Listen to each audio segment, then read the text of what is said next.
നോക്കൂ, ആർക്കെങ്കിലും ഒരു സംശയമുണ്ടോ? രണ്ടാളുടെയും ഉദ്ദേശം കോൺഗ്രസ് തോൽപ്പിക്കാനാണ്. CPM തുടരാനും BJPക്ക് കോൺഗ്രസ് വരണ്ട, CPM വന്നാൽ മതി എന്നൊരു വിശ്വാസം പലർക്കുണ്ട്. അവർക്കറിയാം അവർക്ക് ആകെ 0 സീറ്റാണ് നമ്മുടെ നിയമസഭയിൽ. അവർക്ക് എന്താ ചെയ്യേണ്ടത്?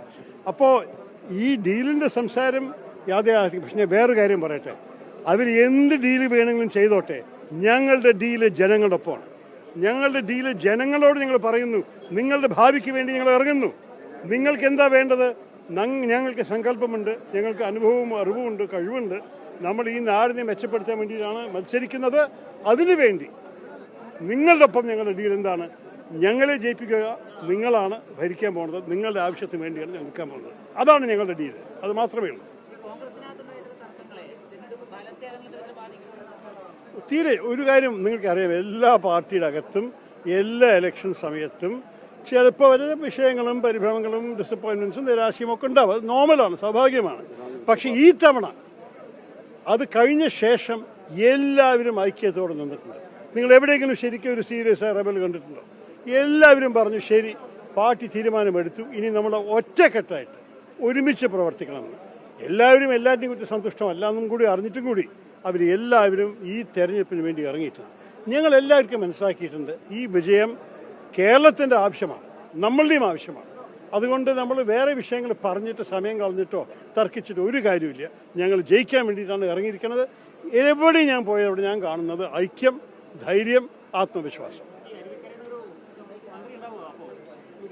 സാധ്യതയുണ്ട്, എൻ്റെ കയ്യിലല്ല ഈ മന്ത്രിസ്ഥാനങ്ങളൊക്കെ. പക്ഷെ നിങ്ങൾക്ക് മത്സരിക്കുന്ന ഒരാൾ, ഇവിടെ ജനങ്ങളുടെ ശബ്ദം കേൾപ്പിക്കാൻ അറിയുന്ന ഒരാളാണ്.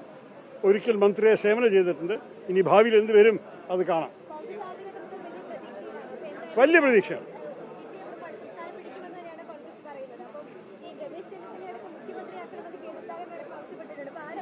ഇതൊക്കെ നമ്മുടെ കയ്യിലല്ലല്ലോ, നിങ്ങൾക്ക് നല്ലപോലെ അറിയാം. ഇതൊക്കെ ഹൈക്കമാൻഡ് വല്ലവരും അയച്ച MLA-മാരുടെ അഭിപ്രായമൊക്കെ നോക്കിയിട്ട് അവർ തീരുമാനിക്കും. ഇതിനെക്കുറിച്ച് അഭിപ്രായം പറഞ്ഞിട്ട് കാര്യമില്ല. നമുക്ക് നല്ല കഴിവുള്ള ആൾക്കാരുണ്ട്. നിങ്ങൾ 3-4 പേരൊക്കെ പറയുമ്പോൾ അതിൻ്റെ അർത്ഥം എന്താണ്? കോൺഗ്രസ് സ്ഥാനാർത്ഥികൾക്ക് കഴിവുണ്ട്, അതല്ലേ വേണ്ടത്. എല്ലാവരും കൂടി സംസാരിച്ചാൽ എന്ത് പറഞ്ഞു? ഞാൻ ഇതൊക്കെ വൈകിക്കഴിഞ്ഞില്ലേ, ഞങ്ങളിപ്പോൾ ഇറങ്ങിക്കഴിഞ്ഞു എല്ലാവർക്കും വേണ്ടി. ഞാൻ നമ്മുടെ സംസ്ഥാനം മുഴുവൻ പോയി എല്ലാവർക്കും വേണ്ടി പ്രചരണം ചെയ്യുന്നു. സ്വയം വേറെ ഒരു ആഗ്രഹമില്ല. ജനങ്ങളെ ജയിപ്പിക്കണം, നമ്മൾ UDF സ്ഥാനാർത്ഥികളെ ജയിപ്പിക്കണം, അത് മാത്രമേ ഉള്ളൂ. അല്ല, ഞാൻ ഡൽഹിയിൽ ഒരു ജനപ്രതിനിധിയായിട്ട് പ്രവർത്തിക്കുമ്പോൾ അതിനെക്കുറിച്ചൊരു ആഗ്രഹമൊന്നുമില്ല. പക്ഷേ ഒരു സംശയവും വേണ്ട, UDF ഭരണം വന്നു കഴിഞ്ഞാൽ അതിൽ എനിക്ക് അഭിപ്രായം പറയാനുള്ള സ്വാധീനമുണ്ടാവും.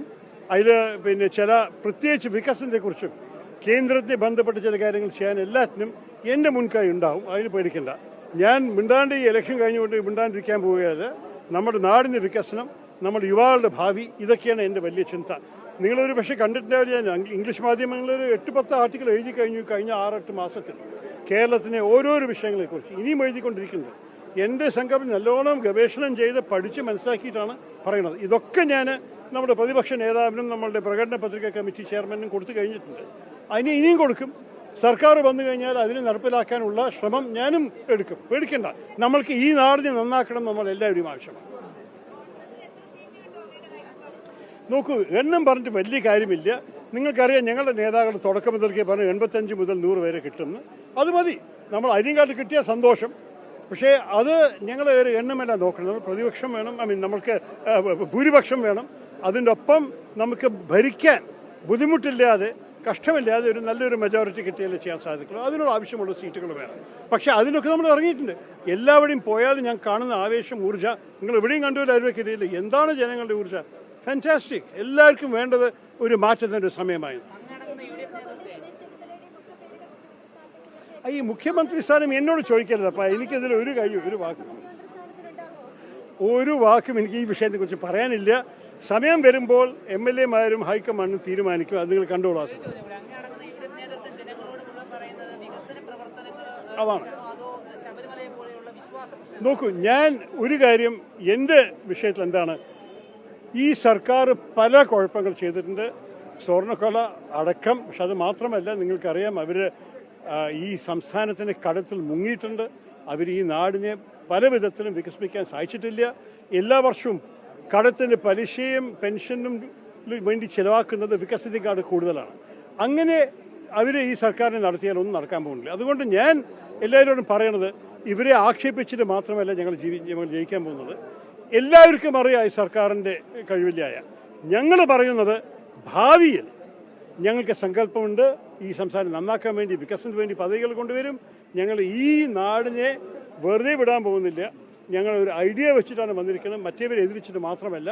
അതുകൊണ്ട് ഒരു പോസിറ്റീവ് സന്ദേശം എന്താണ് ഞങ്ങൾ ചെയ്യാൻ പോകുന്നതെന്നാണ് ഞാൻ എൻ്റെ പ്രഭാഷണം എല്ലാവരും പറയുന്നത്. താങ്ക്സ്. ഞാൻ എല്ലാവരും പോകണം. 14 ജില്ല എത്താൻ സമയം തന്നിട്ടില്ല ഇലക്ഷൻ കമ്മീഷൻ. പക്ഷേ 13 എത്തുന്നതാണ് ഞങ്ങളുടെ പ്ലാൻ പ്രകാരം. ഇനി വേറെ വല്ല ബുദ്ധിമുട്ട് വന്നിട്ടില്ലെങ്കിൽ 13 ജില്ലയിലും എത്തും.